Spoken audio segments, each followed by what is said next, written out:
Hi, good afternoon, everyone. On behalf of the Judicial Education Institute of the Turks and Caicos Islands, I'd like to welcome you all to JEI Week 2024. This is one of our first staff professional development training programs that we will be having during JEI Week. The second would be mental wellness, that's on Friday. So without further ado, I'd like to introduce you all to Ms. Kerri Oliverie. Ms. Kerri Oliverie is a former registrar of the court in Trinidad and Tobago. She's an attorney at law with extensive experience in practice. So I hope you all give Ms. Oliverie your full attention as we learn about court procedures for judicial staff. Ms. Oliverie, thank you for being here. Thank you very much, Mr. Emmanuel, and for having me. I know that we have what seems to be a long time, but we can jump right into it. Just before we get into it, if it's possible, I see that our group is, I don't know if we have any other persons who would be joining us. If we could just get like a little overview of the persons who are here with us today. I'm not seeing faces, by the way. Yes, please feel free to put on your cameras. Staff and Ms. Oliverie is here to assist everyone. I'd like to acknowledge Ms. Candice Prudeau. Hi, Ms. Oliverie. Candice Prudeau Good is afternoon. the Senior Deputy Registrar at the court. Hi, Ms. Oliverie. Good afternoon. So I am the Senior Deputy Registrar at the Supreme Court and also currently rendering administrative assistance to Magistrates Court in the absence of a Registrar of Magistrates Court at the moment. What I can do is ask the staff to introduce themselves to you. We have some we call clerks of the courts, assistant clerks of the court, which would be the equivalent of GSOs as you know it in Trinidad and Tobago. We have administrative assistants as well present, but what I would do is allow each person to introduce themselves to you and indicate what their particular role is in the courts. Thank you very much, Ms. Prudham, and thank you very much. We can just go quickly through just so that we can get that little icebreaker in and we know who we are working with today.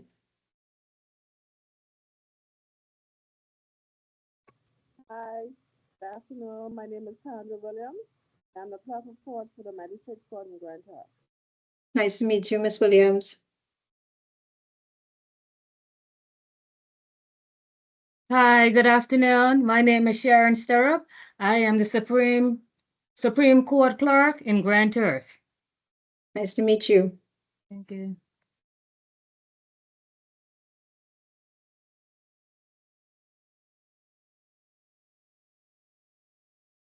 We have Bridget, just to kind of help us along.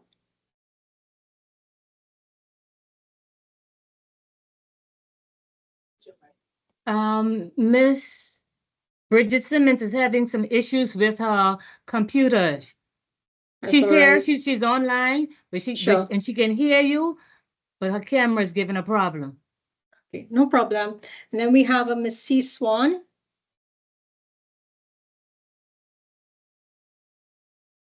Also probably having a little bit of difficulty.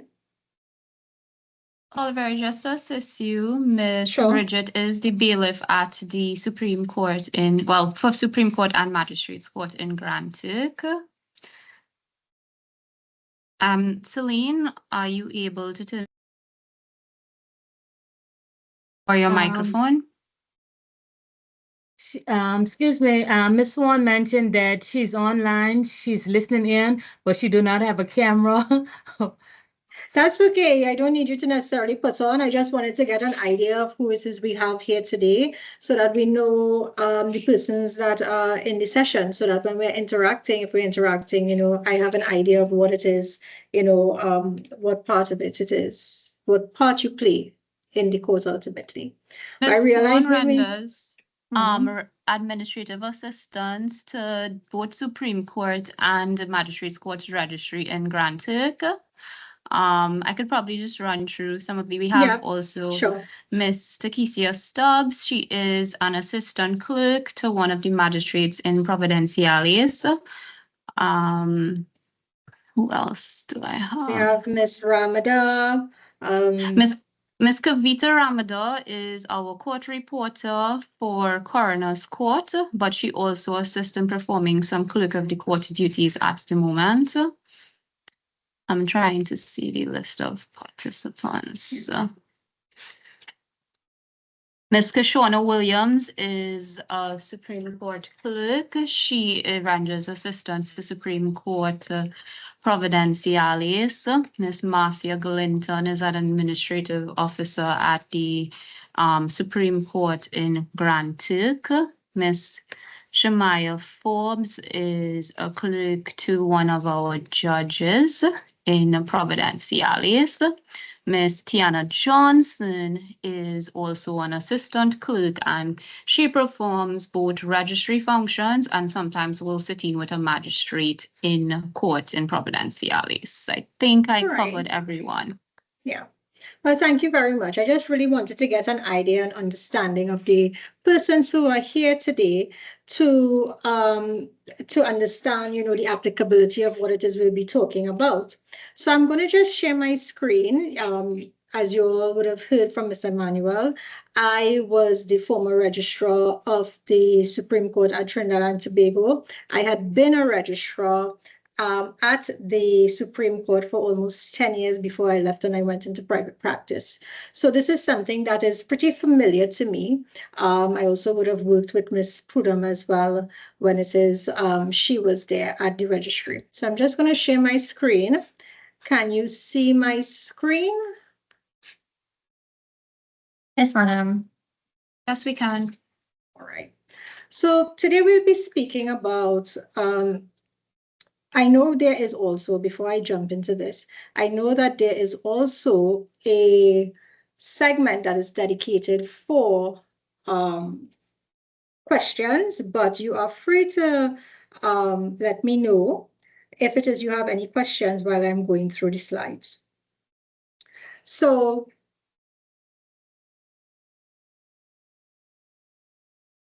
today's topic is court procedures for judicial staff.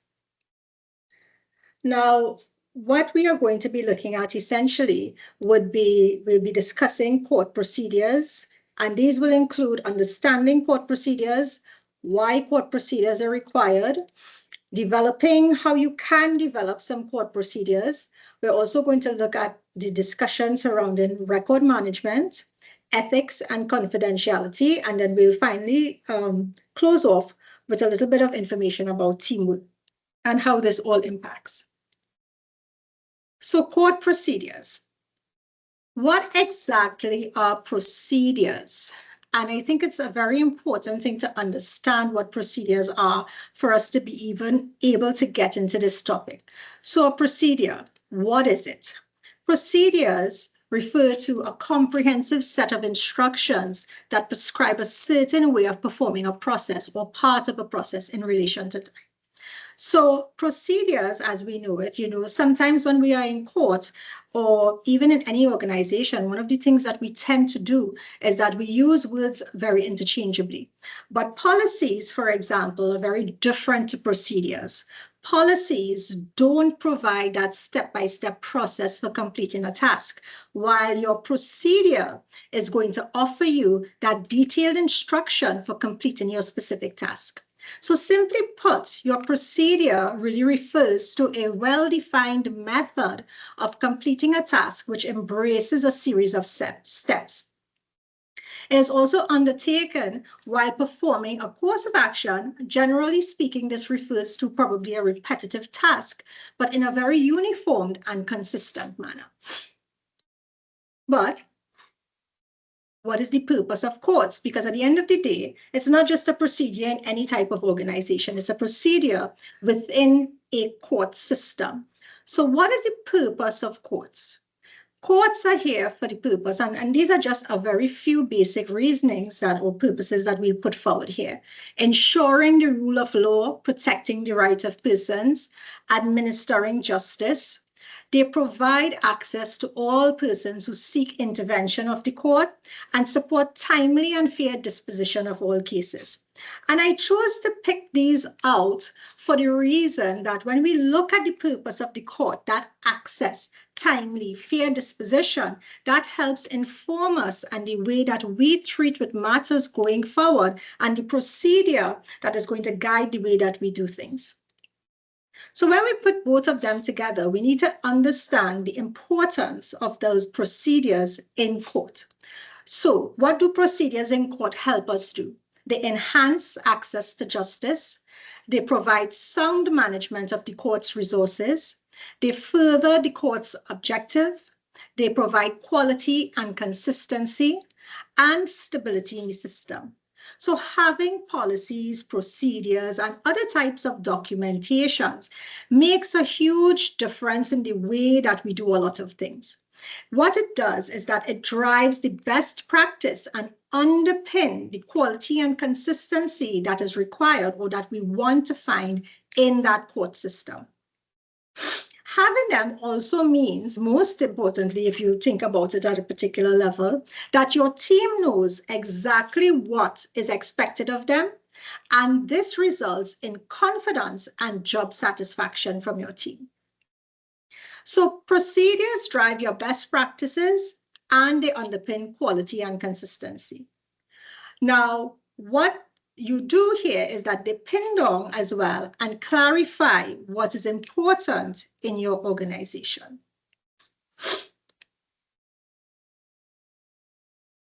Sorry, let's go back.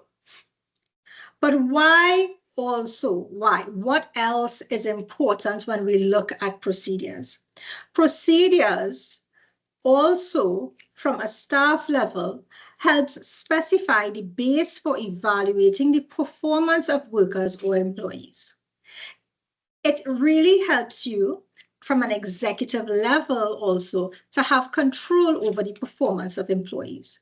It saves time, it saves effort and money, because what we have when we implement proper procedures throughout the court system is a standard way of doing things. Procedure is a component of planning, and it handles how and when you do something. And it specifies the way in which work is to be performed and the right time for performing it. Now, before we can even get into development and all of that, what we must first understand, and before we can create our own policies and procedures, it is understanding the process. And this is something that I have always told my employees at the judiciary, and even now where it is I work. You come into a court system and you've met something in place. Courts have been around for hundreds of years. This is not about reinventing the wheel, unless, let's say, it's really a very brand new aspect of the court system that is being put in place. But even in a situation like that, what we have happening is that someone must have done it before. But what we need to do is we need to look back. We need to understand what was in place before we can even start to try and make changes, before we embark upon, making adjustments, putting something new in place, just scrapping the entire system. You must know what you're doing first before you can determine how it is you're going to go from there. So in understanding that process, some of the things I want you to be conscious of would be, who has the information? Is that information in writing? How is it documented? Is it easily accessible to everyone? Because if you don't know what you're doing, then you can't get it right. We can't assist the court in terms of their efficiency, the functionality, or even getting our jobs done the correct way. We need to understand why it is we need a procedure in place.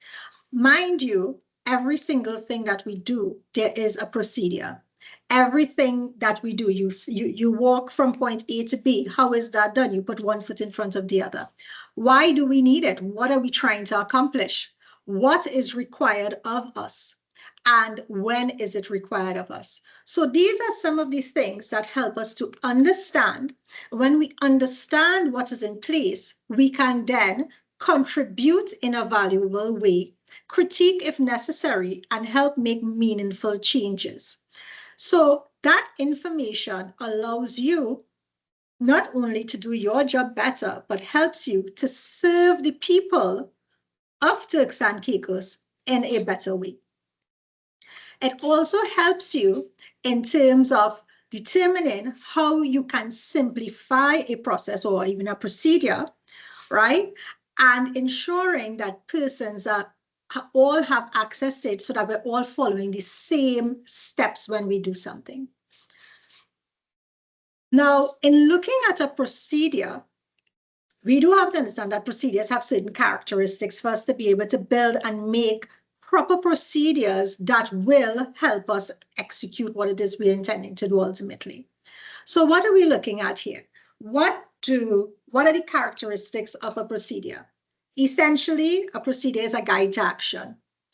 It is related to time. It tells us when we are supposed to get things done. What is that time frame that we're working with? It handles repetitive or regular events, things that we're doing on a day-to-day basis, filing of documents, interacting with persons, the type of, for example, someone wants a copy of a document from the court. These are all regular things that may happen. Court hearings are regular events. So it guides those types of actions. Procedures also should be considering your objectives, your policies, and resources. You may not have the resources, for example, that a bigger court may have. You may not have 4 persons on a team with a judge. You may have 1.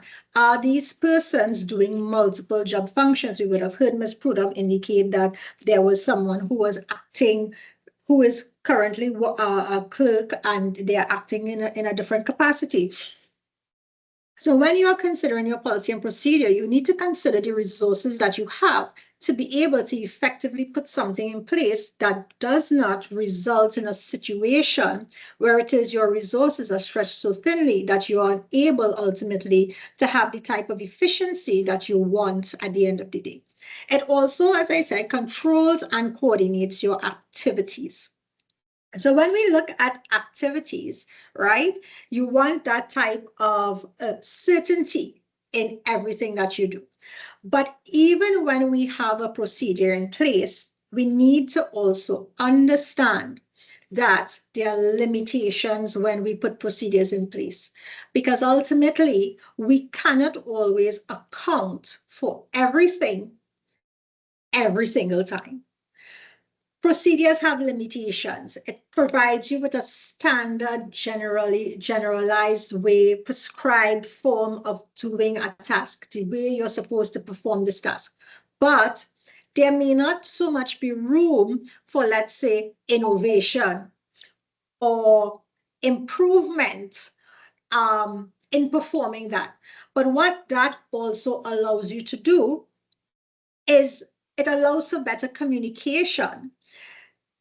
When you are in a system and you are working it, a lot of the times you may have administrators, you may have managers, and they may not necessarily be the ground people who are there working the system day by day. So as much as it is, a procedure may have limitations in that you do this in this particular way. It does not mean that it is so set in stone that you cannot suggest, for example, that there may be a better way of having something done. We all have ideas. What we need to understand is how to communicate them, because at the end of the day, we're looking at a common goal and to achieve the goals of the court and what is set out in the court. Now, when we are looking at court procedures and developing them, you need to understand what kind of information we're looking at, because we're not plucking these procedures out of thin air, so to speak.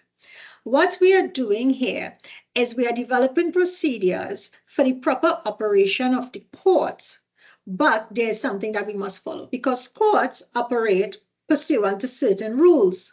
legislation, court rules, practice directions, and you may also have internal policy documents, as well as a vision and a mission statement for your court.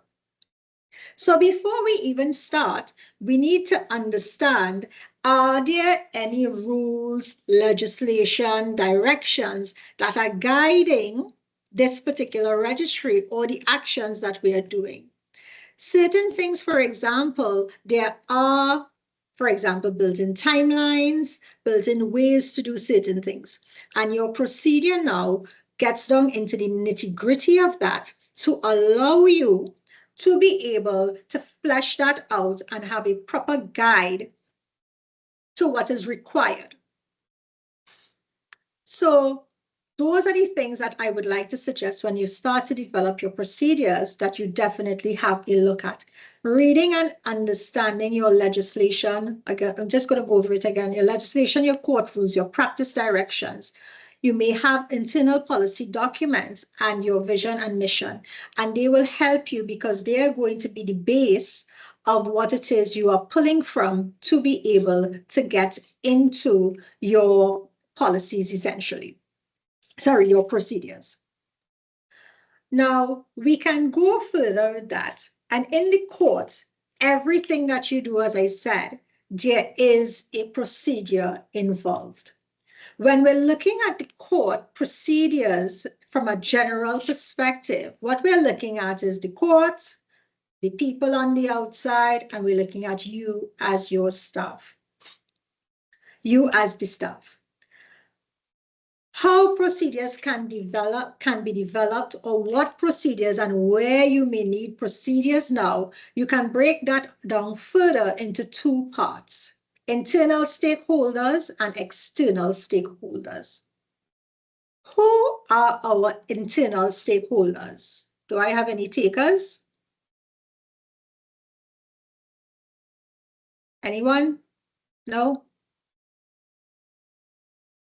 All right. Court staff. Exactly. You have court staff. Who else would be our external stakeholders? Internal, the attorneys, the judge. the attorneys. Yes. The people no, on not the attorneys. outside. No, internal will be your judges, but your attorneys will be your external stakeholders. Right? So your internals would be your judicial staff, your administrative staff, that is your court staff, your judges, your other judicial officers. Those are your internal stakeholders. Some of your external stakeholders may be your public. It will be the police officers in there who you may have to interact for one reason or the other. Right? So we're looking at it from those two. There are things that need to be done and is done within the court for the proper functioning and efficient functioning of the court, but there are also external factors when we're looking at procedures, because there are people who interact with the court, because ultimately, as we said, the court exists for a purpose, and that's resolution of disputes at the end of the day.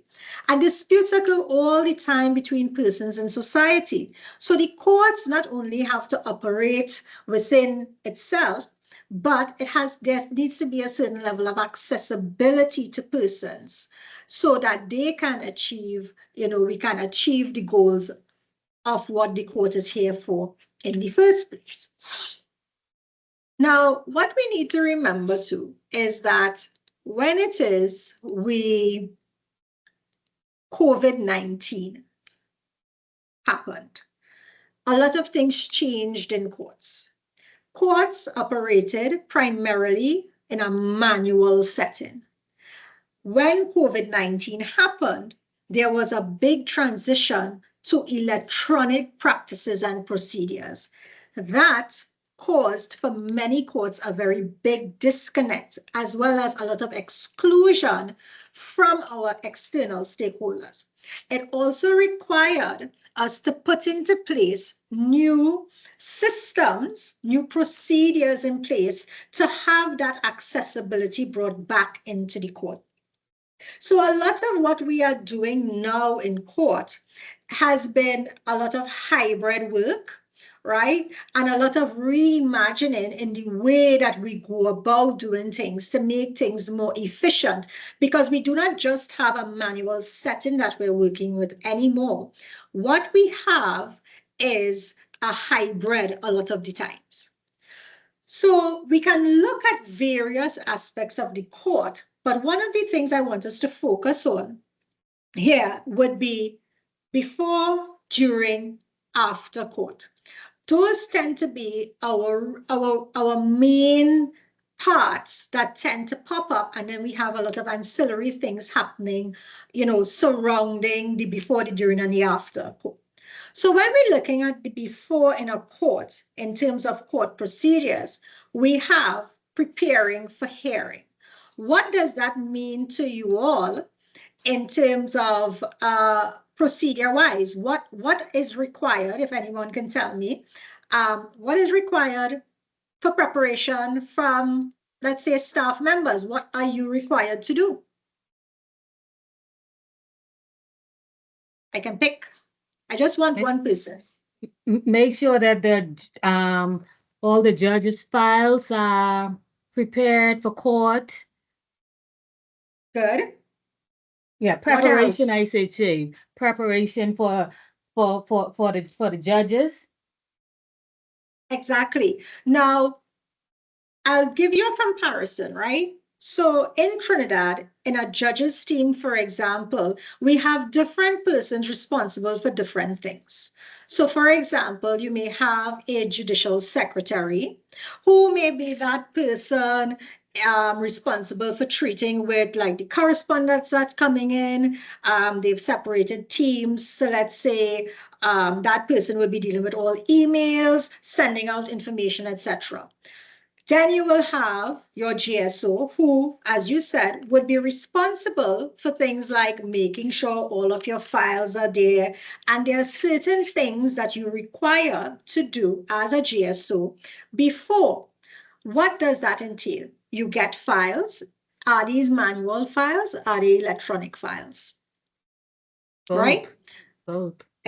Exactly, right? Then let's say you are going to court. Is this an in-person hearing or is it a virtual hearing? These may have different requirements. For example, if you're doing an in-person hearing, you need to go and check and make sure, one, simple as it is your courtroom open? Is it accessible? Is your audio up and running? Do you need to call IT? Right? Have you brought the files into court? That may be an orderly that you need to communicate with. Orderly, please bring the files across to court. Making sure that the judge has the full list. Has the list been posted outside so persons know when it is they are required to come into court or what time is their matter? Is this a hybrid hearing? Has the link been sent out? Or even if it's a virtual, has the link been sent out? Right? Which brings me also to the public. Does the public know what is required of them? Right? For example, you come into court, are you muted?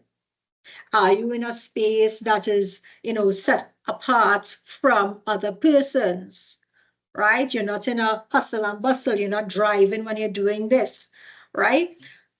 How you're supposed to do those things and informing those persons of what is it you're supposed to do is very important, because before court, you want to ensure that all of this is up and ready and settled, because when court starts, let's say 9 a.m., you don't want to now be, for example, checking, you're in a virtual hearing.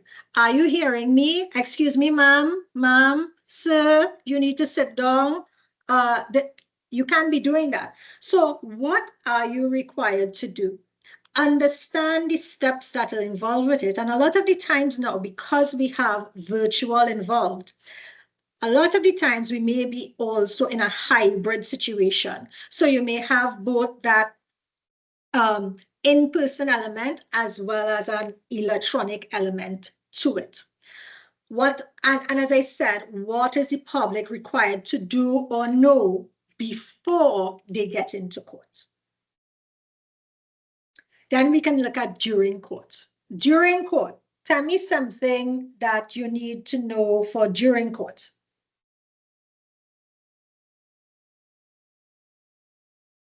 Anyone? I can pull names. Tiana?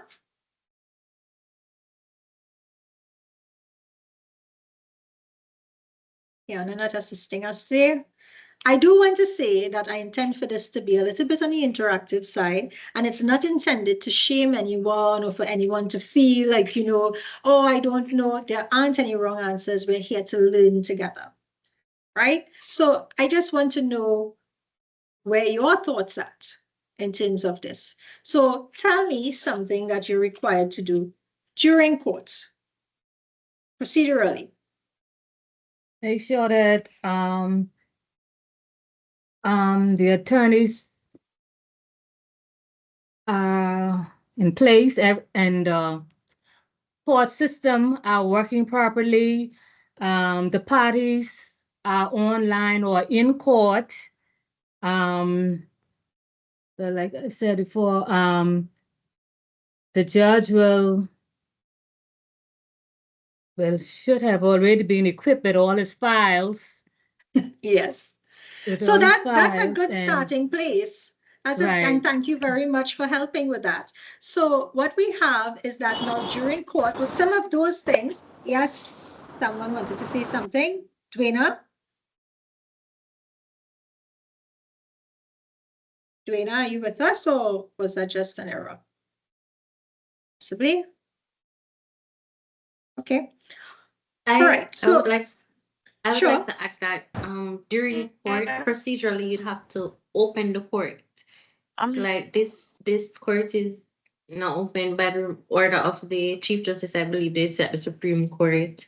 I don't know what you would call it or what the formal name for it would be. Sorry, can you repeat that?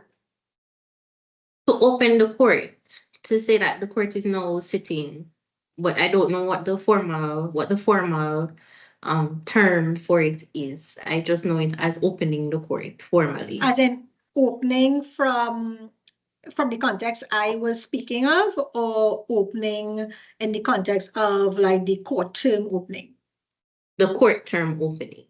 Yes, right. Before, so oh, sorry. No, you can go ahead. Yes, before the judge enter into court, the court orderly will be there, will be at the door. Yes. And will open court before the judge enters into the court. Right, like that.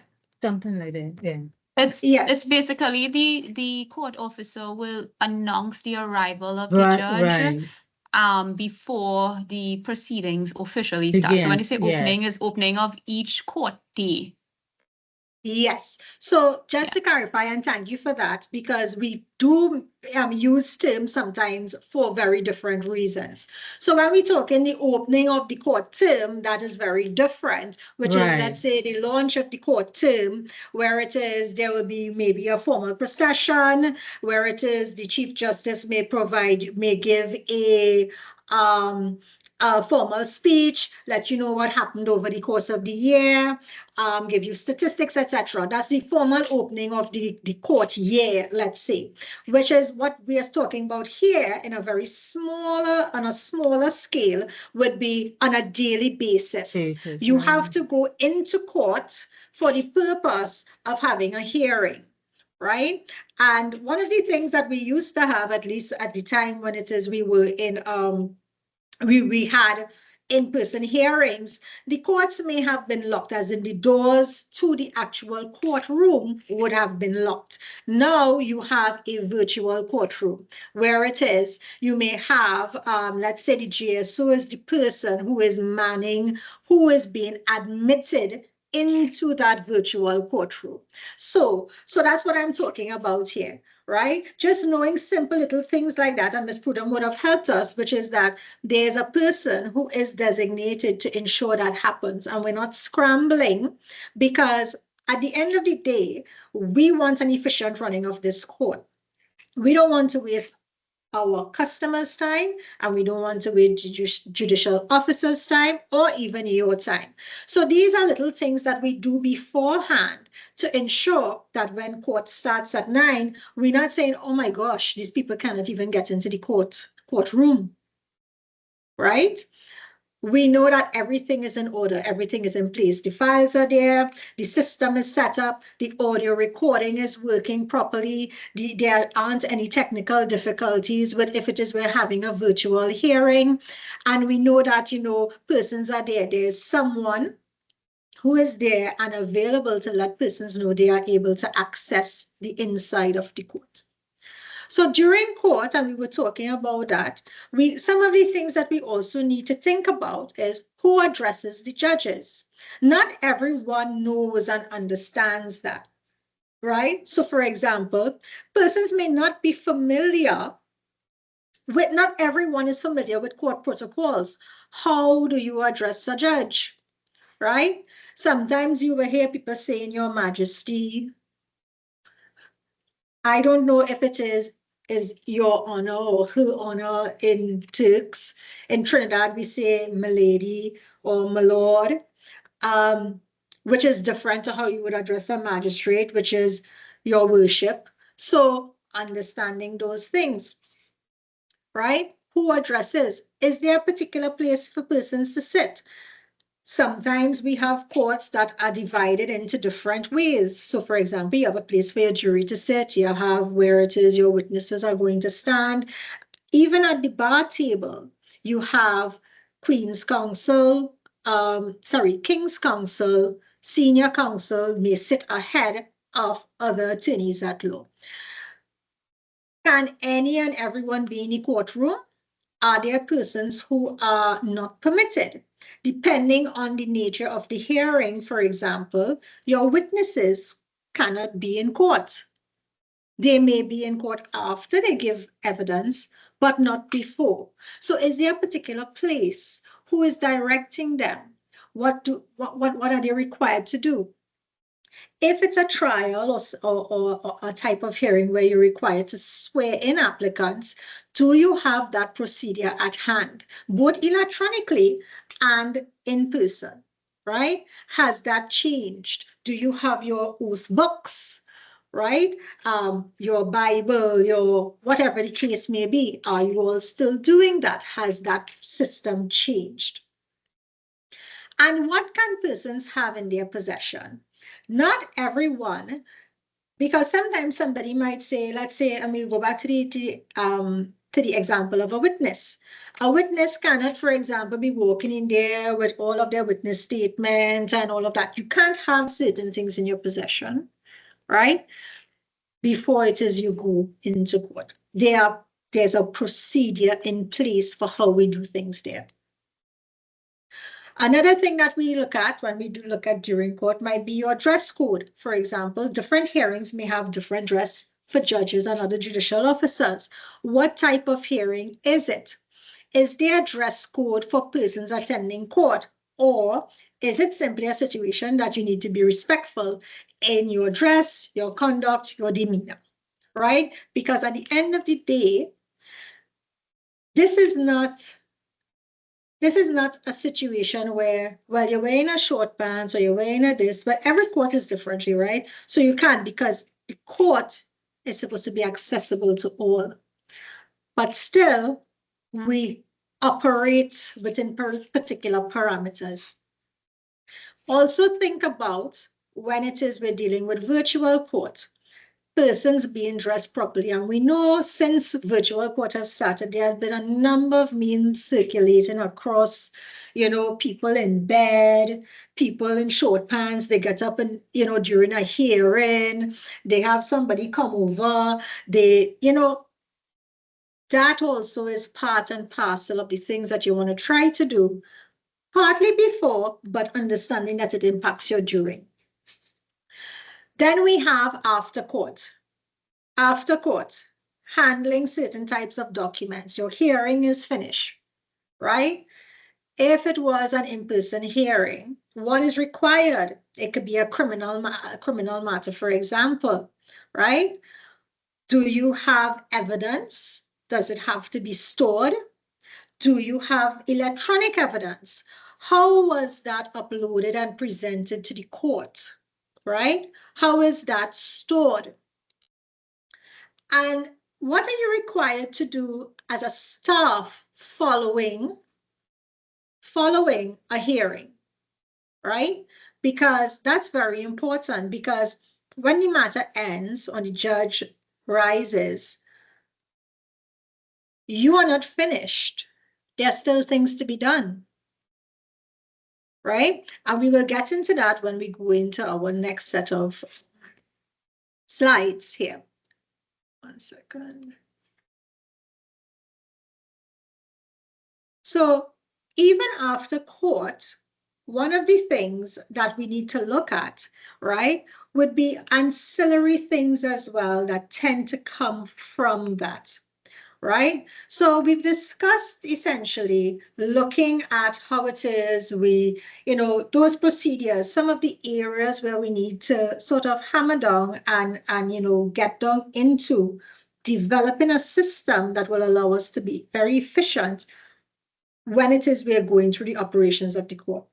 And one of those things that we need to always be conscious of is record keeping and record management.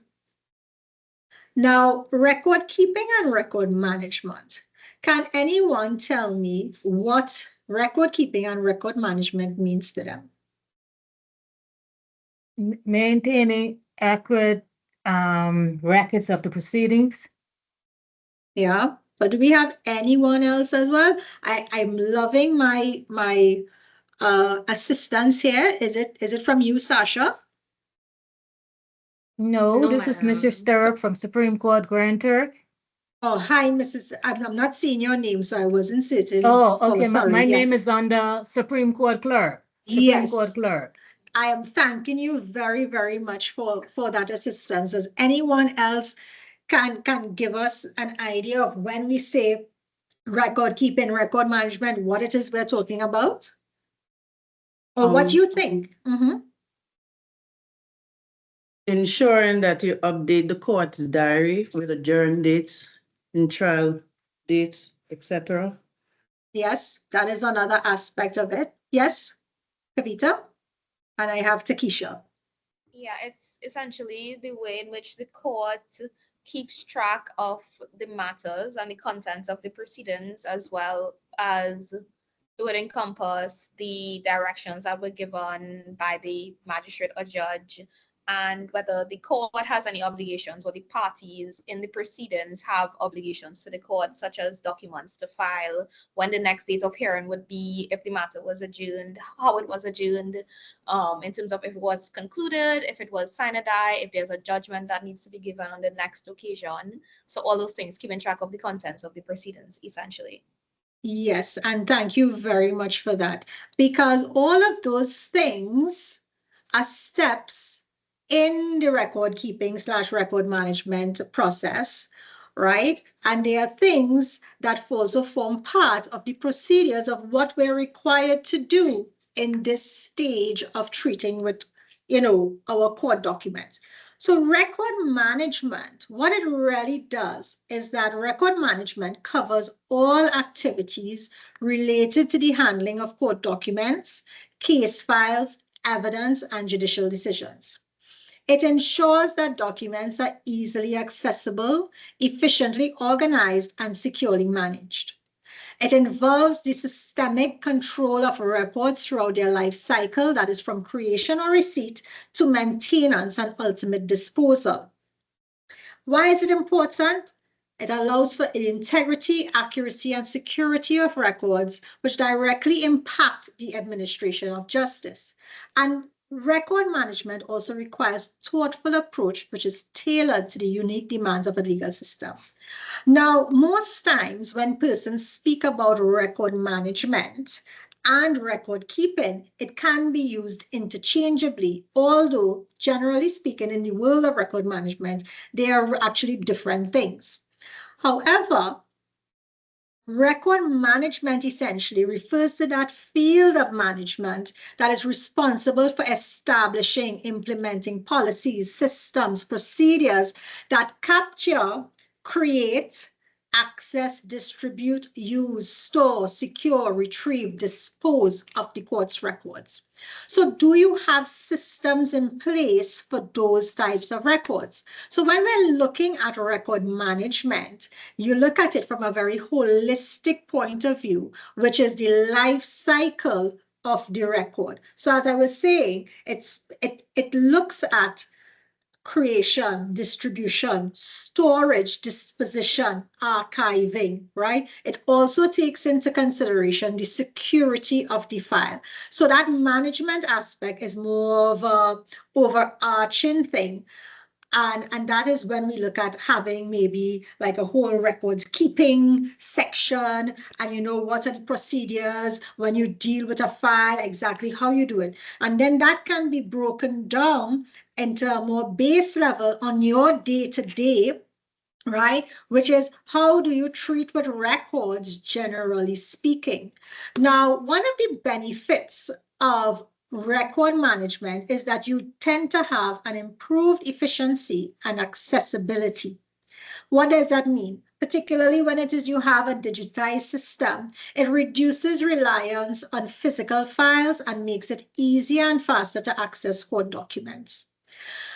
Now, I don't know if all of your files are digitized, but even if it is you have a manual record management system, knowing what that system is also allows you to access documents at a faster rate, or at least understand a timeline. But if you do have an electronic system, that also helps you result in quicker decision making and more efficient case management. And then staff can always retrieve and process information without delays. You also have enhanced security and compliance, protection against unauthorized access and data breaches.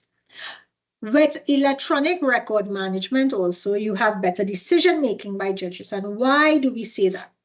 Because you can have easier access to records, which allows a judge to make better decisions because they have that timely access, a more accurate and complete file that will be available to them. So when they are making their decisions, be it a decision in chambers or even in court, they are making it based on the full spectrum of data that is provided to them. As well as electronic record management helps with cost-saving long-term storage. Saving space, you don't have to look for that, and then you also can retain files at for a longer period of time. But ultimately, what you want from your record management system, be it electronic or not, is accuracy, availability, and accessibility of those records. Now, if it is we're talking about record keeping, there are different ways of record keeping. And one of the more focused ways I want us to view record keeping in this context would be the act of recording information. Because we have the general outset, you know, there are certain things that we need to do, file things away in a particular way. But we know that in every step of the management of court cases, there results in a record keeping activity. That is, for example, the creation of the record of the file, maintenance, updating an existing record, and we have disposition of a record. For internal stakeholders, you need to understand what this means, right? And are you following them? So, is it documented? You need to also ensure that there's proper training of your staff and that there's implementation, because without that, everything that you're doing doesn't make sense. And for external stakeholders, how do they factor in this whole record keeping process? What we need to understand is that you have information there, but people also want to get the information occasionally. So you may have requests for information. So is that information easily accessible? People may ask for copies of documents. Can they have it? What is your customer service like? What do you tell them? How do you communicate with them, right? There are things that they can get. There are things that they cannot get, right? Communicating that with them and you knowing what can and cannot be given makes it easy. So for example, you may have some of your records manual, some of your records electronic. It may mean that you may need to get a file that is stored off-site. How long does something like that take? Can you provide them with the information that they are asking for and communicating with them? Because at the end of the day, right, what we want to have is an efficient running of what it is we do. And we don't want people just every minute, can I get an update? By you providing timelines and understanding how long something takes, it allows you to focus on other things that you are also doing. So, electronic records versus manual records. Do you all think it's the same in terms of recording? It's easier. Do you think? Go ahead. It's easier. So I had to go into all those files. It's easier? It's easier. Right. So we have that it's easier, but are the processes, is the procedure the same when we're dealing with electronic versus manual files?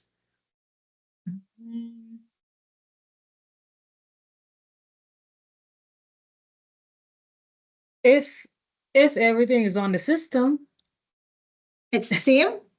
If everything is on the system, okay, say you take a file and you make sure that all the documents off the file is onto the electronic system, then everything becomes easier. It becomes easier, but not all the time it's necessarily the same, because sometimes, even though we are required to do the same thing, because we're doing it in a different context, some of the steps may be slightly different. So for example, when we were treating with manual filing, right? What did that exactly entail? The person would come, they would file the document, you had stamped them, you probably put some of the information in the system and you send it to someone else or you file it away, right? Right. So yes, fair enough. Go A, B, C.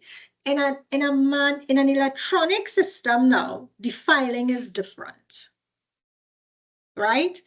You have to go into a system. You have to check documents. Maybe you check documents same way. Then you have to determine, am I rejecting? Am I not? Is it filed or is it being rejected for non-compliance with something? You do that, then you need to upload the information onto your case management system. And doing that now, you need to record every single document, make sure every document is labeled appropriately, etc. So something as simple as that, while you know it's the same thing essentially, there may be different steps involved in what it is you're doing. So that is something that you need to be conscious of, how those things differ.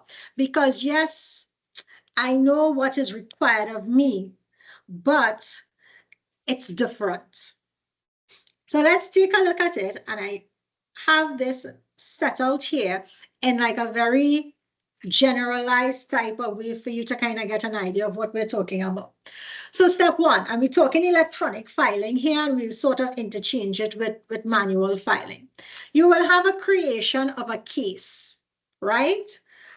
What does that mean in the electronic world, right? So for example, in Trinidad, one of the things that we had done is bringing the filing more in line with rules, because remember I told you rules guide what we do. So the rules say you are supposed to be filing in the court office between 8 to 4. When we change to electronic, you can then file 24/7. But how does that interplay with the rule, right? That causes also a lot of confusion when you have deadlines imposed, right? So one of these simple things that we had done, for example, is putting timestamps. So for example, We have two timestamps on our civil court documents. One, the time it was uploaded, so that we are able to tell if somebody wants to challenge. And two, the date that it is considered to be filed. So let's say you are supposed to be filing between 8 to 4 because that impacts a direction that you were given by the court. You are supposed to file, let's say, on the 18th of September. That is your deadline. There's a sanction that is imposed thereafter.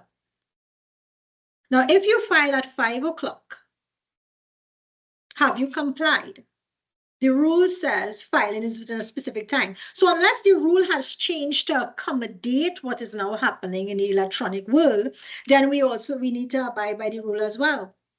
So you file 6, 7, 8, 9, 10, 11, 12. Yes, you file within 24 hours, but you also did not meet the requirement pursuant to the rules, right? So that's one of the things that we did. So you create your case, and we go back to here. Creating your case, you know, it is uploaded on the system. There is someone who is designated to review those filings, and then that person will process. Then what do you have to do? You need to ensure that it is accurately coded, a number is assigned. Is a judicial officer assigned? How is that judicial officer assigned? Is it a random selection? Do you have a rotational basis that it is done on? You ensure that all case parties and attorneys at law, that information is set up and it is put into the system. Then we look at the uploading of documents. Are the documents properly labeled? Are they attached to the specific filing in the system? And this happens for all initial and then subsequent filings, right? Accurate labeling, the date that they were done, because all of these things are impacted by you making an accurate record of what is happening here. Then are documents required to be issued by the court? What happens after the filing? Are there notices to be sent out? For example, if let's say an appearance was filed, does the court need to issue a notice? If a default judgment application was filed, if an installment to pay, an application to pay by installments, who does what, right? Then also, who is notifying the judge and the team? Are there dates to be put in place that may be pursuant to rules and regulations? So for example, with a defense to be filed, you may have 28 days after the date of service or whatever the case may be, right? Or in a family matter, like in Trinidad, what we have is we have a 6 to 8 week after the filing of your petition or your initial application. So you need to make sure that you do those calendaring things and then understanding who is required to do them. 3 brings us back to some of our during court matters. JSO responsible for updating an electronic record, and so those are some of the things that Kavita had spoken about, the updating of the electronic record, right? And what that means. Do you have fly sheets that need to be updated? And why is that important? It's important for accuracy all of the time. Now, if you as a JSO, for example, you need to be very conscious of what you take in court, the notes that you take in court, because you need to have the most accurate reflection of what has happened. That is very important. It saves time, money, frustration. We had a situation, for example, where it is, and I don't know if it really was necessarily anyone's fault, but it just goes to show you in terms of pointing out, being conscious. One of the things we look at is we had submitted a consent order, and the order was done fairly quickly. The JSO, the judge granted the order in terms of the draft, but the order was not completely uploaded to the system. So when the order was perfected by the registrar, only half of the order came to us. We have now been trying to get the corrected order for 6 months. Right? So These things save time, they save money, ensuring you know what you do, right? And doing it to the best of your ability helps us entirely. It helps the accurate recording. So one of the things also that we want to touch on is having matters transferred, consolidated, or being heard together. Is this matter a matter that is going to be heard by the judge, or is the judge transferring the matter for some reason, right? If it's being transferred, what is the procedure involved with that? Is there a committee involved? Is there documentation? Who do you need to notify as the court staff? And what is the process involved with that? Consolidated versus matters being heard. What is the difference? Consolidated matters will have an order indicating that the matters are consolidated. As a result of that, what you will have happening is that all your court orders will bear the intertwinement of both matters. They are being consolidated, dealt with together, which is different to matters that are being heard together. Because matters that are being heard together remain individual matters, and things such as orders need to be put for each and every single matter that is heard together. Different or consolidated matter. Understanding your terminology, and you can build out processes for all of these things, because we've done training on a lot of these things that shows you the differences.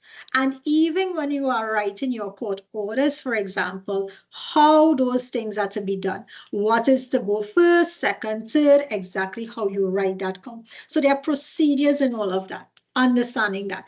And then are there documents to be forwarded to anyone, ensuring that they get to the next relevant party. And then the last stage that we're going to look at will be like the completion. What happens at the end of your matter? Is this matter a matter that has been completed? If it has been completed in what context, right? It may no longer be before this particular judge, but you may have situations such as where it is a matter may be split on liability and, let's say, assessment of damages. Liability part might be finished before a judge, but the other aspect may be going before a master. Again, transfer, these things tend to happen. Is a matter moving from magistrate's court to high court. How is that done, right? What is required? An order is required. Is the physical file? Who is sending it over? Who is receiving it, right? Are there new numbers assigned? Those things need to be written down and understood to ensure the efficiency, because particularly when we're dealing with matters being heard together or tried or transferred or even split, they can get lost in translation, right? Because someone didn't do or didn't forward the information to where it needs to go. And even when we have an appeal, for example, who is responsible for providing the transcript? Has the judgment been done? Has that information been conveyed to the attorneys, right? Understanding all of those processes and procedures is ultimately going to help you run your court in a more efficient and effective manner. Now, outside of that, there are other little things that I want you to think about when we're thinking court processes and things that help the court, because these things tend to pop up and sometimes they tend to be things that, make us really like stuck or wonder. So urgent applications, if you deal with urgent applications, how are they treated differently to your regular applications? Is there a different procedure in place? Are they supposed to contact someone? Is this, what is the fast track that we have for that? Electronic attachments, they tend to be a tricky thing. So is there a procedure? Because when we dealt with manual filing, for example, at least here in Trinidad, what we used to have at first would have been, I guess, floppy disk when there was a floppy disk, then that progressed into CDs, and then we ended up with flash drives. But we no longer have manual filings. So a system had to be put in place to upload electronic attachments, right? And understanding and that connection and what is the process for that, and then ensuring that the judge has access to that also is important. And then you also have updating your manual records, because we do have some files that may have both a manual element as well as an electronic element to it. And those things, for example, we may have outsourced parts of it based on the law. So for example, a court return. Service has been done, maybe it's a police officer or whomever it is, and there are things to be done manually. So then we need to know, okay, that has been done. Or what is the process to set this particular activity in motion? And when that person has done it, when they come back, what do we do with it? It needs to be properly updated. The information needs to be entered on the system. Does it need to be scanned? Is there a hard copy folder, and where does that go? Right? So making sure that you do that, making sure also that you update records will always allow for the most accurate recording, and ensuring that your judges, your judicial officers have the most up-to-date information before them, so that we are not wasting time, right? Communication with your judicial team, right? So it's one thing for you to update the records, things to be done, whatnot. But if that information also was not forwarded to the relevant person, it really not making any sense. Because we'll sit down there and you have all the information, but who needs the information?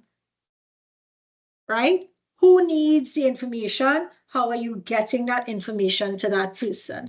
And again, just to touch a little bit again about calendaring and court lists, and just from the perspective of outside of your dates, for example, when it is you treat with, ensuring that you focus on certain things, the dates that are set up pursuant to the rules, you also need to be conscious of what it is your judge's schedule looks like. Right? Are they capable? Have they set aside time? And you communicate with them on that. All right. So that brings us to the end of the first part. Do we have any questions so far? No, I'll take silence as a no. Yes. So yes. Sorry. Could you go back over something you said about consolidation and requires an order? Could you repeat that for me? I'm trying to understand what you were saying there. I didn't catch on today. Okay. Can I take that question at the end, and I will go over it in a little bit more detail for you, just so that we can stick to time? Not a problem. I will do that because I know we have an allocated amount for the questions, and I'm going to treat with that first. Okay. Thank you. Thanks. So we're going to move quickly on, because I'm conscious of the time that we have, into ethics and confidentiality. And for courts, one of the things that we want to look at, because you may or may not have an employee code of conduct, for example, but there is a judicial code that is in force. And this judicial code, right, you might be asking yourself, well, why do I need to know the judicial code of conduct, and why is that applicable to staff? Now, it is applicable to you, and most countries have it applicable both to their staff and judicial officers. It's applicable because employees also occupy positions with functions and responsibilities that are similar to the positions of those persons, or they are in close proximity to persons holding positions who are guided by the code. So it is not that you can say, well, I am not a judge, or I am not a magistrate or master, or whatever, so I don't need. No, you work in very close proximity with these persons, and the nature of what it is you do also requires you to be very conscious of what the code of conduct is. So this code of conduct, and this is set out, and you can get that on your TCI website. Your code of conduct defines the parameters of acceptable conduct, and that will advance the rule of law and promote public trust and confidence in the judiciary. So that's the purpose of the code of conduct, and that is applicable to court staff as much as it is to judicial officers.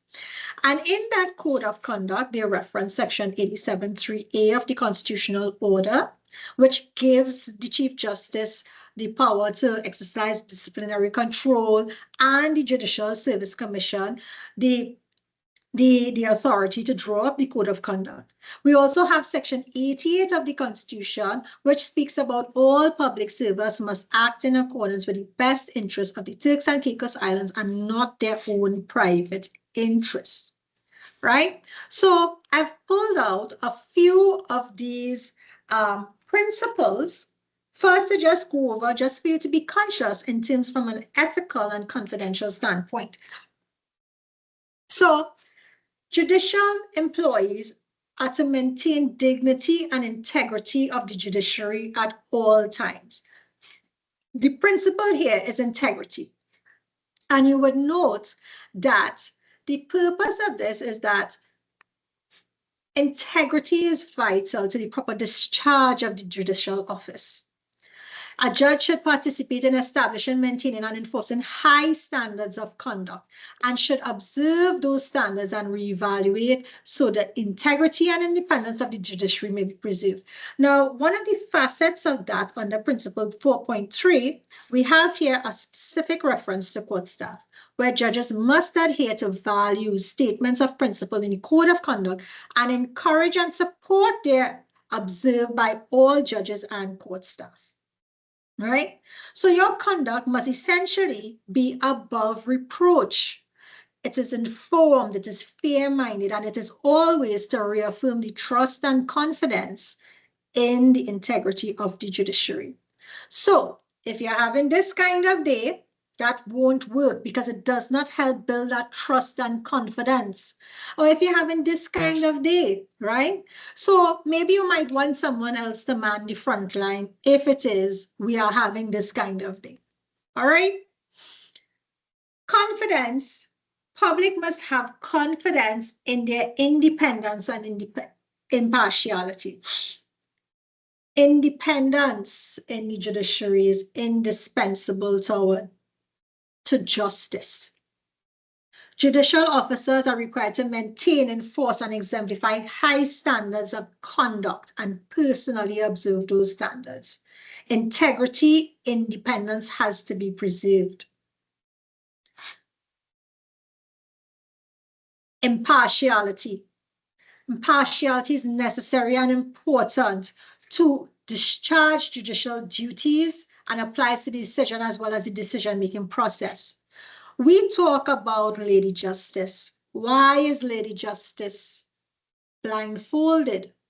She's blindfolded because justice is unbiased and should not be based on a person's appearance or other influences. The scales represent impartiality of the court's decisions, and the sword is a symbol of the power of justice. Avoid impropriety and the appearance of propriety. Propriety, what is that? It's about your behavior, your conduct, things that you can and cannot do, right? So no acceptance of gifts, favors, loans. That cannot be done. And my time is running, so I'm going a little bit quicker. Adherence to appropriate standards of performing your duty. The principle is competence and diligence. You were employed to do a particular job. So the judicial duties of the judge, they take precedence over all other activities, and diligence and competence are essential for the functioning of the judicial office. And this is not only true for the judge, but you would see at the principle 3.5 here, judges shall require similar conduct of legal representatives, court staff, and others subject to their direction and control. And what is this talking about? You will not engage in conduct incompatible with the diligent discharge of your judicial duties. You always need to maintain decorum. Right? So you are to endeavor at all times to perform official duties properly and with that diligence and competence. Equality, we touched on it a little bit before, right? It's about unbiasedness, treating everyone equally. And as much as a judicial officer is supposed to exercise that function when it is they are making their decisions and treating what matters, staff is also required to do that. Judges shall not knowingly permit court staff or other subjects to their influence, direction, or control to differentiate between persons concerned in a matter which is before them or any irrelevant consideration. So, what should your judicial officer know? If you are party or witness in a matter, that should be disclosed. We need to understand conflicts of interest.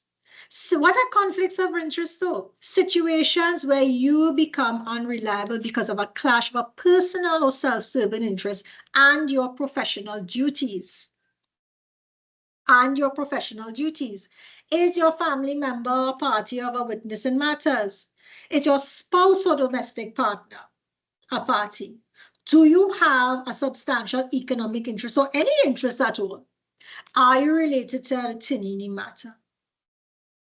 So what we want to be able to do is to avoid conflicts with our official duties. You need to be aware of that, of where a conflict may arise, political activities, which are also prohibited, immediate family. Is there something happening there? Is someone appearing before the judge?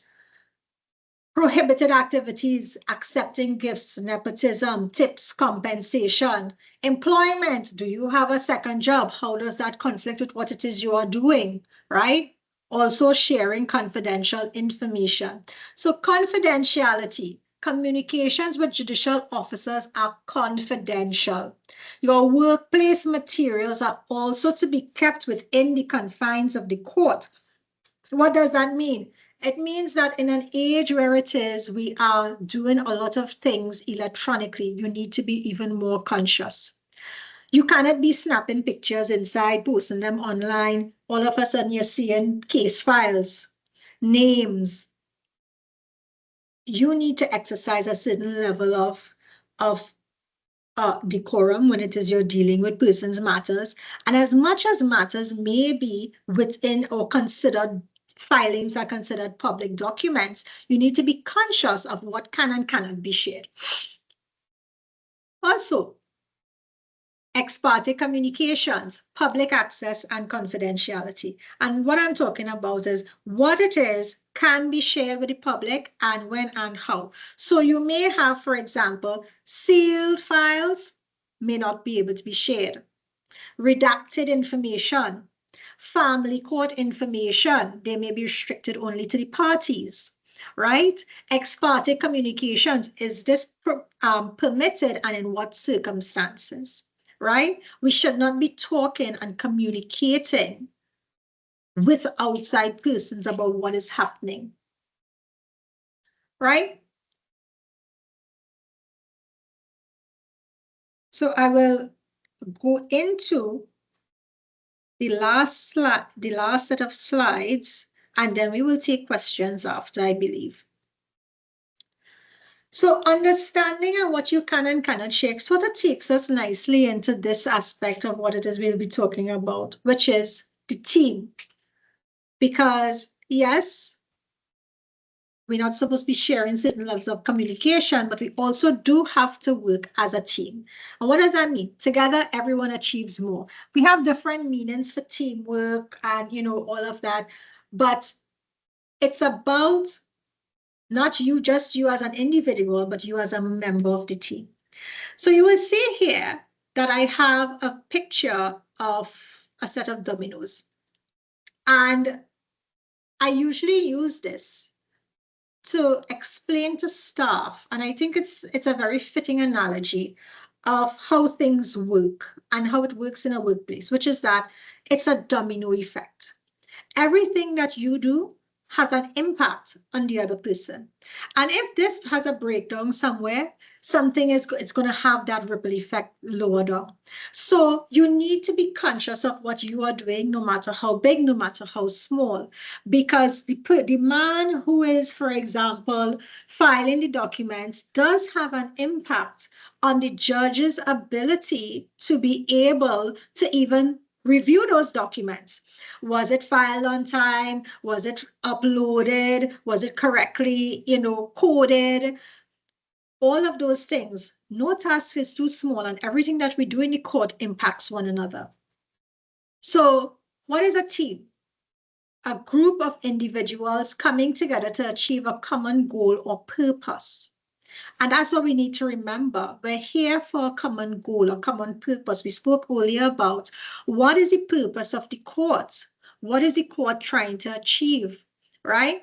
So to have that, we must have a certain alignment of our efforts towards, and it's about that common goal. So we must understand there must be cohesion, unity in what it is we're doing, understanding and commitment.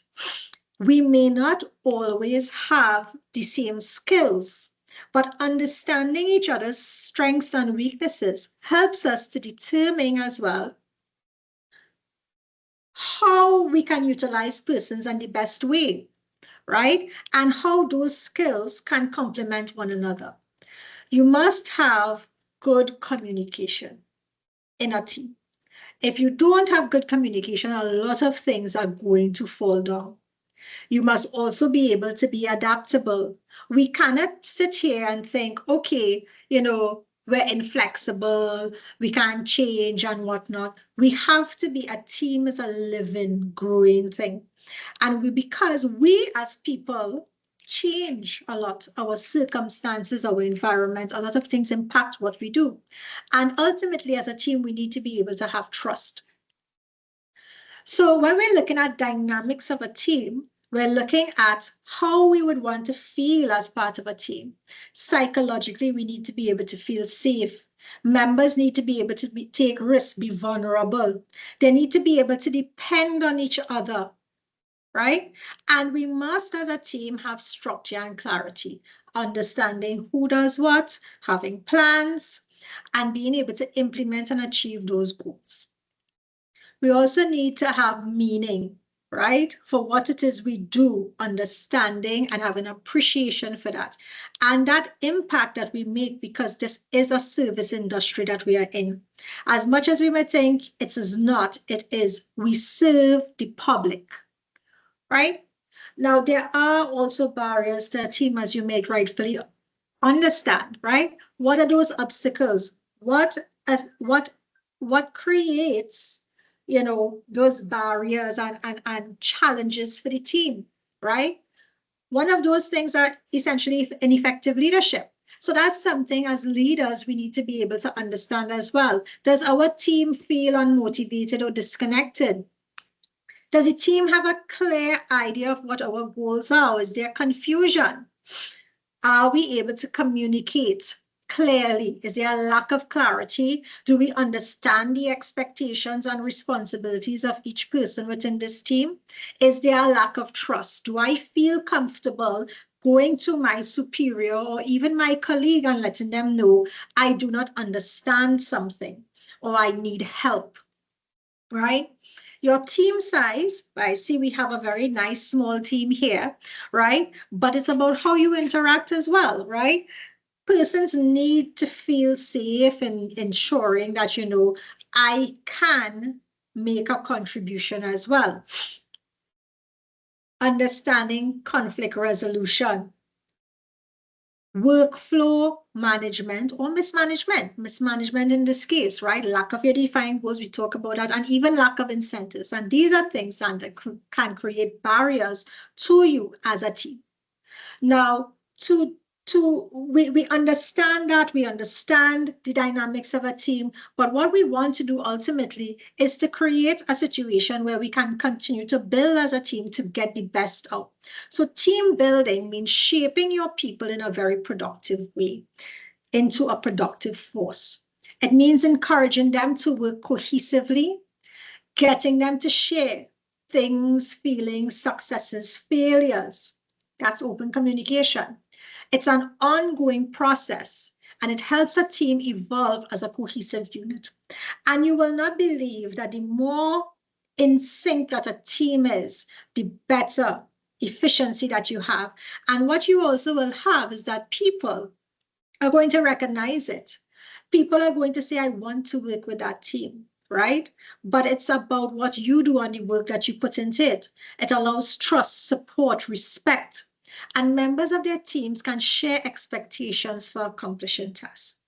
But we can talk about team building and all of those things, but if we don't have good leadership, we are never going to get anywhere either. True leadership is about guiding others to success, ensuring that everyone is performing at their best, doing work they are pledged to and doing it well. And that's what it is we need.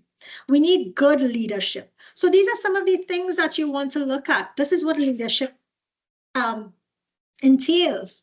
Being able to give direction, having vision, planning, guidance, goals, being able to motivate that person, solutions, communication. So these are some of the characteristics of a leader, right? And things that you need to be able to consider when it is you are working with a team and you have leaders, right? So leadership is really about making a conscious step to unlearn all behaviors and adapt to changes while in a leadership position. It's a process. The leader affects and is affected by followers. It is influence over persons, and it can only occur in groups. And a leadership includes attention to common goals. So when we look at team leadership, what we need to look at is the approach that you take, because everyone's style may be different, and you need to determine not just what is the best, most effective style for you, but what is going to achieve the best goals in the situation that you are in. Working in groups with challenging timelines can always create resistance. So we need to be conscious of that. And that helps us to refine the leadership or the type of leadership, because you may have different types that you may implement based on your situation. And we need to understand as leaders as well, and not everyone has the capacity to respond the same in every situation. We are human beings. So leaders must ultimately come up with a systemic approach to dealing with projects and situations. And you can conduct an experience analysis. What went well? And that is where it is that communication always comes in. What did not go well? Was the goal achieved? Right? Contribution, leadership. So those are some of the things that we want to ultimately think about and talk about. So thank you all very much. That does bring me to the end of my presentation. I think I am smack on time. Thank you very much, Ms. Ferguson. I believe you're the moderator, and I think we do have some time for questions, definitely. Yes, madam. I will invite the participant who asked the question earlier, perhaps just to reiterate it so that Ms. Oliverie can have an opportunity to answer. And if I may just say before we jump into that, if we can get some cameras on, that would be really nice, so that we're not just talking to blank screens, and we can, have an interactive question and answer aspect.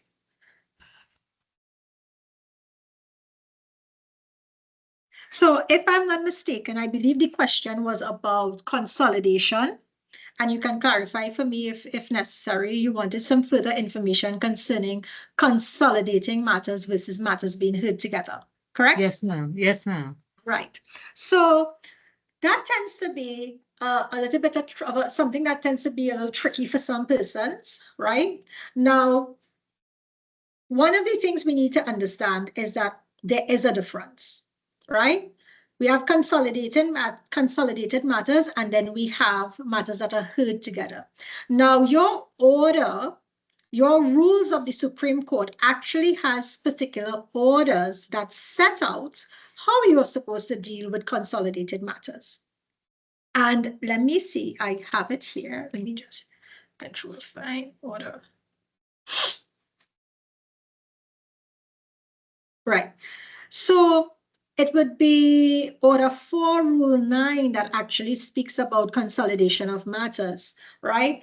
But generally speaking, what consolidation of matters refers to is a matter, for whatever reason, there may be a common thread throughout it. So it may be related, one matter related to another. Usually it's a situation where it is, you may have one matter filed first in time and then a second matter. So when you look at the common thread, because the matters are so closely related, a judge may make a decision to have the matter consolidated. When you consolidate a matter, it usually requires an order of the court. So the order of the court is going to tell you that that matter is now consolidated. So they're essentially being heard as one matter. Implications for a matter that is consolidated, just from a court staff or court registry perspective, is that that matter goes through the entire process now from start to finish together. When we are doing, if we go a little bit finer, when we are doing orders, intitulments on orders it's one order of the court that goes out, but they will have both sets of intitulment, for example. That's how we do it here, at least, right? So normally, so let's say we have number 1, 2, 3 of 2024 and number 3, 4, 5 of 2024. They have now been consolidated by an order of the court. So usually what we do is that you would have the intitulment of 1, 2, 3 of 2024, followed on the same order with intitulment of 3, 4, 5 of 2024, and then the order, because it's now being treated as one matter, although on the system we have two matters, right? Which is different to how we would treat a matter that has been heard together.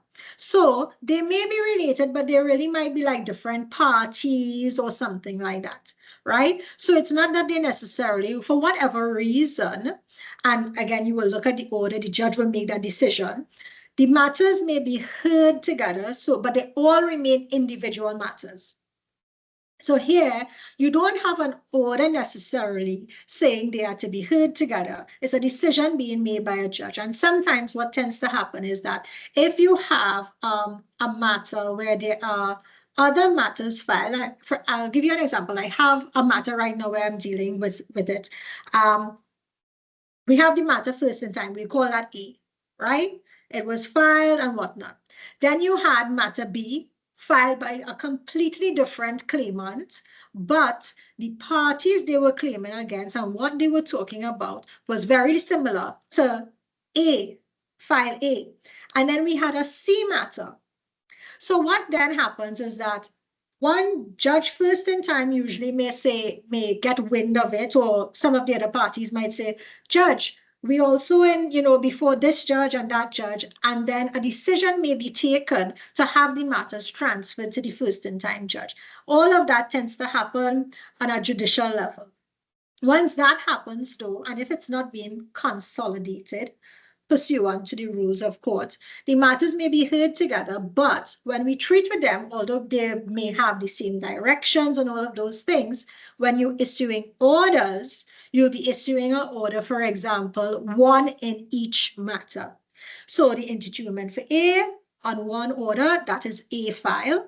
Intitulment for B, B file. Intitulment for C, C file, which is different again, and just to go back, consolidated file will have one order with both intitulments. Thank you. Right? Any other questions? Thank you, Madam. Yes, I was about to ask the same. Do we have any additional questions, any part of the presentation that perhaps you'd like further explanation, any more clarity?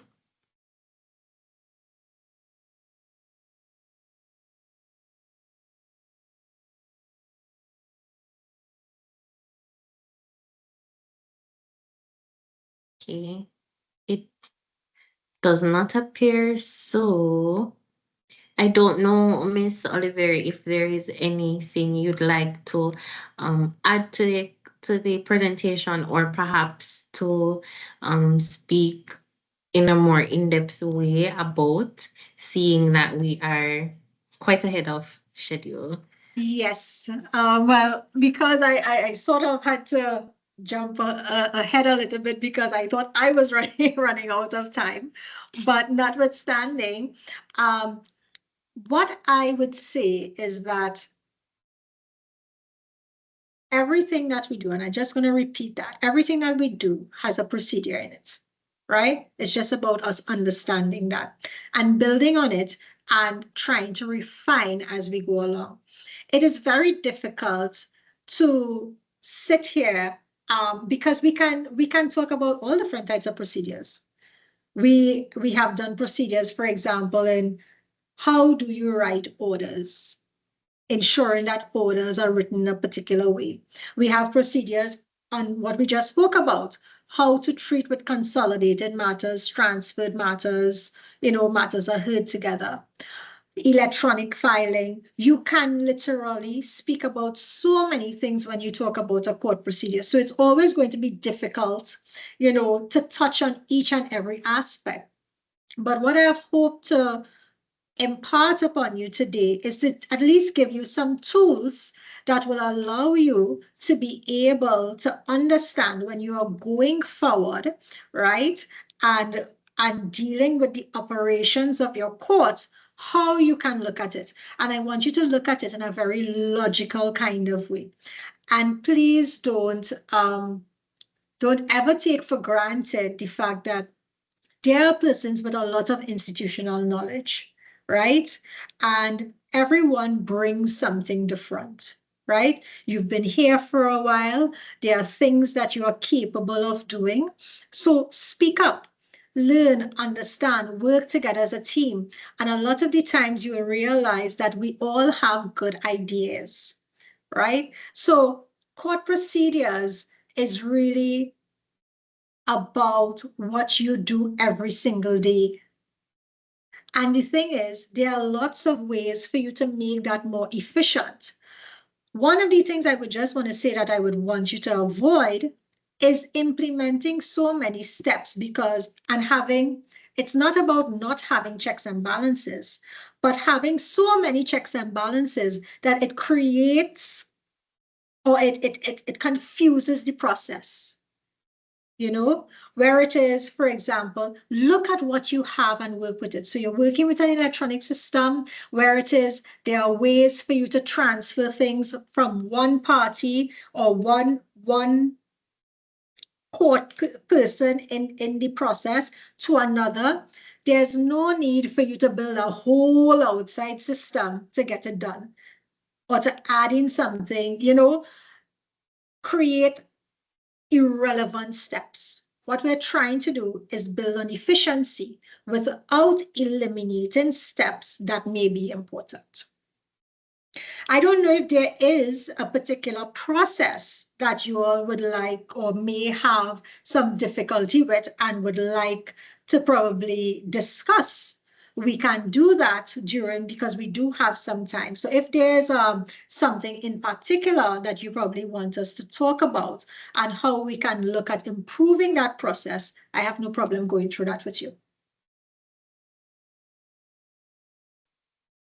I have a question. And this is with respect to the teamwork component of your presentation. What type or types of team building exercise do you think are best to ensure that the staff and the team works together as a well-oiled machine so that the procedure can be effected? Well, that is entirely, everyone works differently, right?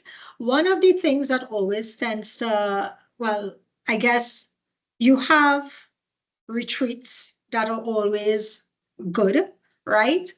And if you have retreats that are specifically designated to that can help people, it really is about helping you loosen up and learning trust, between persons, right? Outside of that, one of the things that I think helps is having, I don't want to say having regular meetings, but sometimes, giving persons an opportunity, because we can be so busy sometimes. When you have a designated time to say, hey, let's have some feedback. I want to hear from you. I want to know the things that are going wrong. I want to know the challenges that you're experiencing, and giving persons the opportunity to express themselves in a safe place, that works, right? Now, outside of that, I think it would have to be like more focused in like a team building exercises, so to speak, generally would come from if it is you set aside that time and whatnot. But in a workplace setting, right, one of the what you can do is foster some of those behaviors to help the team understand that it's okay. It's okay for you to communicate with me. You're not wrong, right? I need to know the challenges that you're experiencing for me to be able to help you. Or you have a good idea. Let's see how we can implement it, right? It also helps you as a leader, the persons who are in those positions, to say, hey, we've had feedback, let's say, from the external, from our external stakeholders. This is working. This is not working. Do we have, any suggestions on how it is we can improve things, right? And drilling down. But I always think that communication is the most important thing, and allowing people and letting them know that there's a safe space to communicate that. And also, understanding that sharing your knowledge is not a bad thing, right? Because if one person has all of the information, then it's going to be very difficult to expect that the other persons are going to be operating in the same way or the same capacity. So we need to be able to impart that. We need to have proper planning, succession planning as well. And it doesn't mean that someone is going to replace you or anything like that, but it helps create a better environment where it is you have people you could depend on. You can go and take a vacation and say, okay, I can breathe because I know I don't have to be checking my email every minute. I know someone is handling the fort, right? So I think communication and being free and open and building trust. And there are several ways that you can do that. I mean, you just have to kind of Google team building exercises. And maybe if you meet once a month, I don't know how often you meet, you can probably start off your meetings like that. Let's do something to help just kind of break the ice, help us get together, because we may not always see each other all of the time. Right? But just understanding that communication is really, really the key to any relationship. It doesn't matter where you are in the realm of the team. Thank you, Madam. Thank you for your response, and thank you for actually taking your time to answer it. Does anyone else have any questions for Miss Oliverie? Any part of the presentation you'd like her to go over or perhaps to clarify?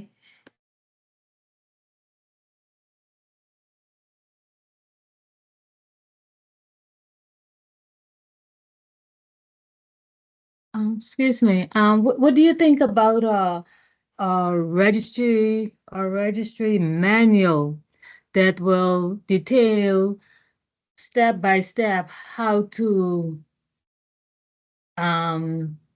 say to do a divorce, how you prepare for a divorce, how you prepare for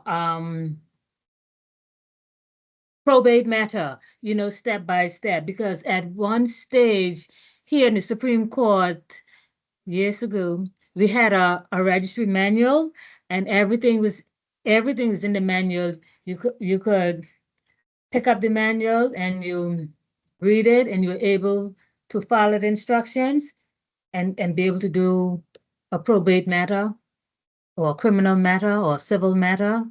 Do you think that's a good idea? I do think that there's value to that. We also had that years ago, and I guess with time, what tends to happen is that, it's no longer produced. The people who had them may have moved out of the registry, so you no longer have that.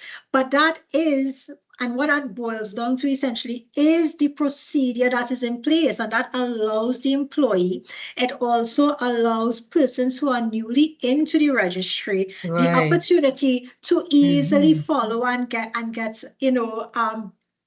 be trained up to do what it is they're required to do. Because, and one of the things we spoke about earlier as well would have been like, who has the institutional knowledge? Because now you have to rely on someone in the registry who has to take time to set aside. And you may not always remember every single step of the way. So when you're training someone, you might say, okay, we just do this, we do that, we do the other. But you may have forgot some of the little nitty-gritty, because you know why? It has become so routine in your day that you don't even think about it, right? But that person doesn't know the steps. But having a manual, putting those procedures down on paper does make sense. It does. It helps with the continuity. It helps with the planning. It helps to keep things going and the way that you want them to do, the things that you're supposed to do. And yes, it's important because even like probate and family registries are two of the most important places probably that you can have those things. Probate, because it's not, if you're dealing with it from the non-contentious realm, there are lots of different steps that you require, right, to do that. And if you're anything, for example, like the way that Trinidad does it, small estates, which are estates below $4,800 in Trinidad, for example, those applications can be made what we call over the counter. So in the registry. So I don't know if you all have that facility where persons can come in and the registry staff is required to assist that person with making an application. So when you have things like that, we don't have lawyers necessarily in the registry as our base staff. So knowing what you are required to do, the steps to follow, it makes it easier for persons as well. And even in family matters, right? You have some persons who will come to make in-person applications, right? What types of applications? What are the forms in place? What do we do? Who's allowed to swear? What is the procedure? Do they go and file after? So understanding those different parts, as I said, every single thing, and you can break them down based on what you're looking at. And put that together makes it easier. And you don't always have to be calling someone to say, hey, even though nothing is wrong with that, nothing is wrong with getting that information. But if you have something in writing, it makes it easier. So you just know, okay, refer to that, and I know what to do. Thank you. Just to add, Miss Oliverie, actually in the Turks and Caicos Islands, there isn't the distinction between the small estate and the large estate. So here we actually have a lot of self-represented persons who file their probate applications. So therefore the staff would guide them. We do have guidance documents in addition to our prescribed forms that we would issue to over the counter to these customers.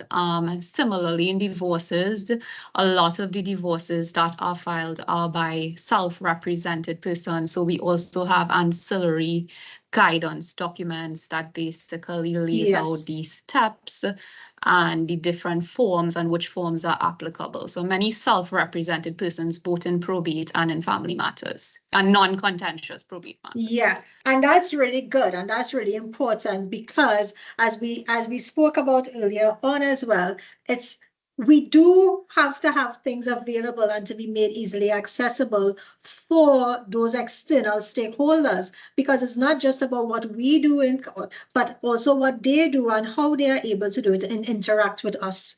Right. So that's very important. And I think that's wonderful and great because, it kind of eases up. And if it's anything like in Trinidad, where every minute you have to go to a registrar to find out what you're supposed to do here, what you're supposed to do there, it sort of eliminates the need for that. Again, time, efficiency, money, your ability to achieve and have things resolved as quickly as possible.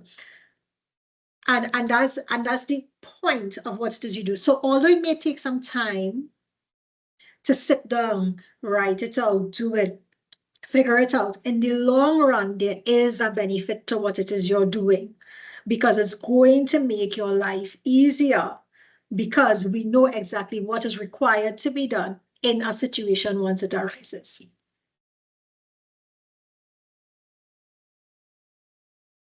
Thank you, Madam. Does anyone else have anything to add? Any questions?